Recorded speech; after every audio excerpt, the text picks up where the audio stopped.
Alright, hello adventurers, and welcome back to Let's Play Dungeon Crawl. Last time, Heroes Acropolis stood at the threshold to Dungeon Level 3. The third most dungeonly level in the whole dungeon. There's another hole. Let's not mess around with that. I think I recognize the layout for this place. It's kind of cool. Let me talk a little bit about how this game works. It is mostly randomly generated. There are certain patterns, or let's call them instances, where the layout is more predictable and there's kind of thematic areas, but mostly it's all just randomly generated. The monsters, the dungeon level design and stuff is all just completely unpredictable, greatly adding to the challenge.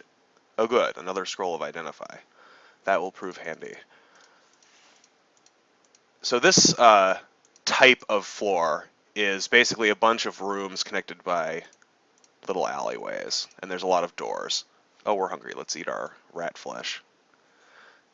A rat flesh a day keeps the doctor away, because there are no doctors. Adder and... ooh, what's that in the distance?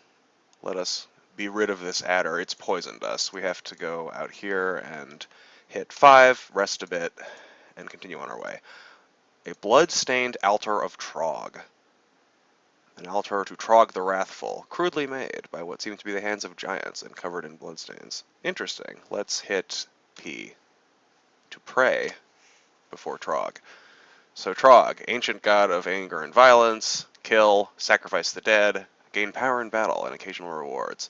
Well, Trog is a pretty good god, and gods give us very nice powers. They're one of the keys to this game, and choosing the right one is very important. So I'm not sure if I want to go with Trog. There's another god who I'm thinking of that I might want later. So, I'm gonna... No, I do not wish to join that religion just yet. Trog gives you berserking powers, basically, and some other stuff. It's quite useful for any melee combat-based character, but there are other combat-based gods that I would like to show off, and I will continue looking for altars in these coming dungeon levels. Can drop this, take that, potion. Wait, I'll just read what scroll labeled Boorish in Tikvo. Yeah, alright. In case you haven't guessed, scrolls are just random letters until you identify them, and then it tells you what they do. That's another thing about this game, is that you basically have to figure out what stuff does by trying it on yourself, and this can lead to catastrophic results. We've reached level 5, that's nice.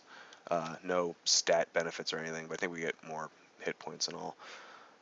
We still got this glowing short sword. I'm kind of tempted to use a scroll on it and find out exactly why it's glowing, so I think I will. Glowing sword and the ruined whip, but I don't really care as much about a whip. I want to find out what this is. Ooh, +2/+2 short sword of speed. That means that if we click on it here, attacks with this weapon take half as long but cause slightly less damage. So it's usually worth it, especially if the weapon has, you have some like power that lets you do something when you hit. You can hit a lot more often, and it makes up for the slight decrease in damage.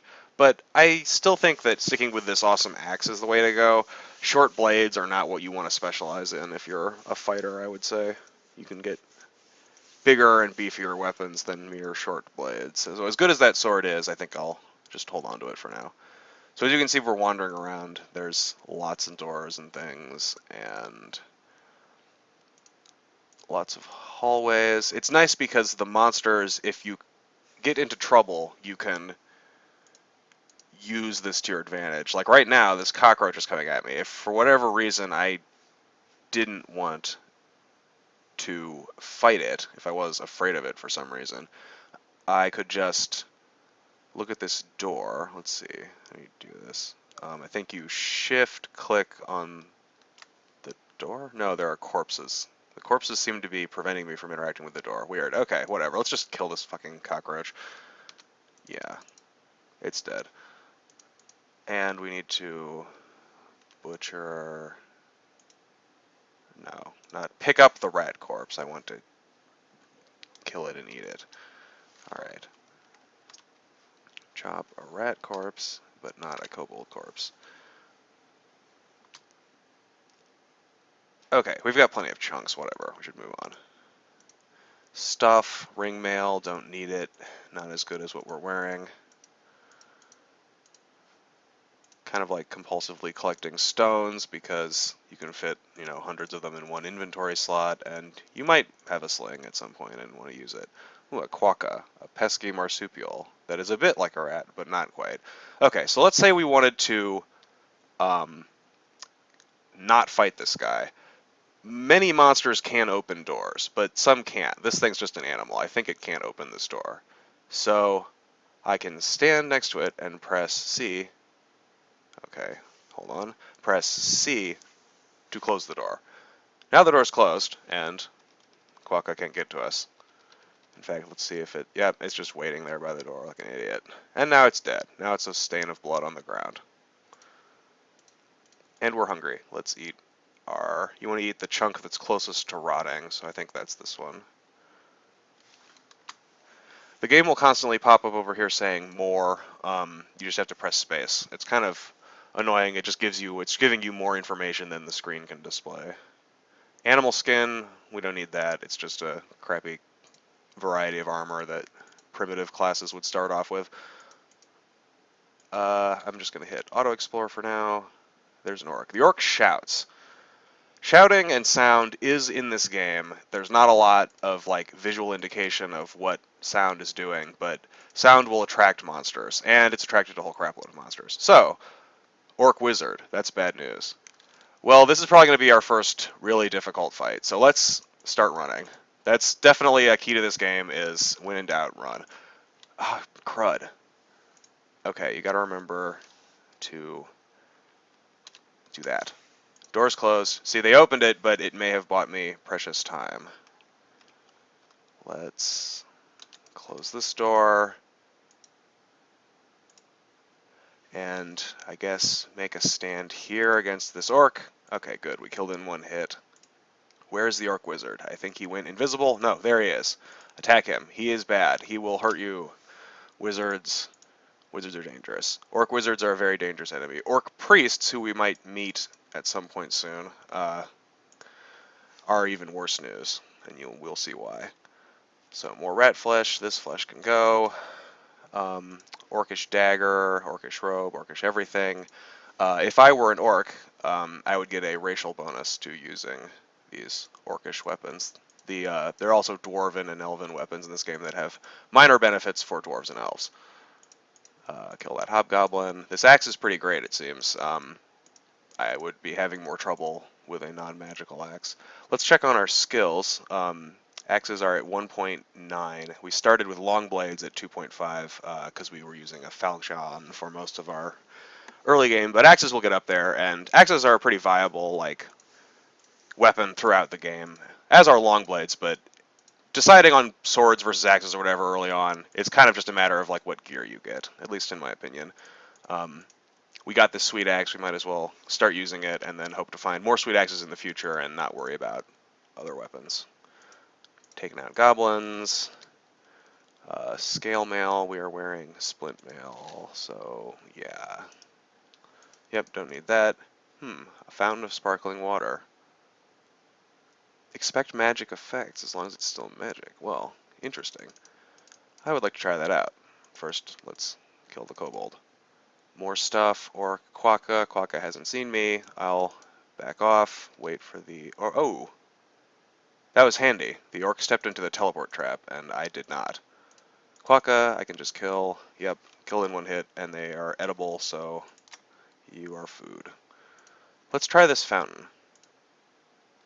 I think... press Q.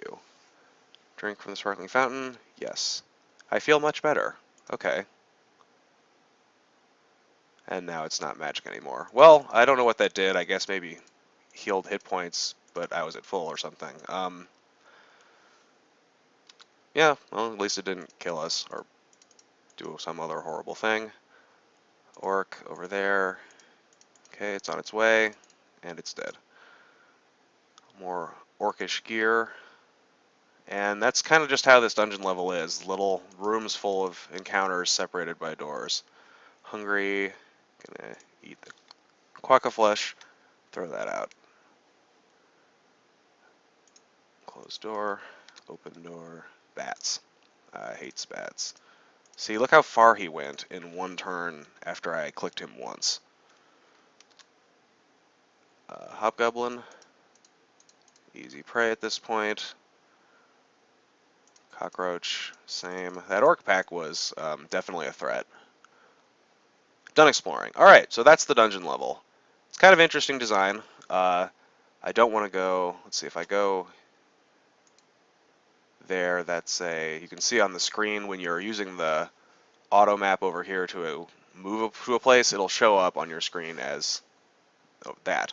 So let's go over here and look at this for a second. It's the hatch in the dungeon floor, allowing the adventurer beset by adversaries to exchange the perils of this level for the perils of the next, which are probably going to be worse because that's how the dungeon is, worse as you go down. So those things are kind of a death trap most of the time. Let's just go to this. Yep, that's genuine.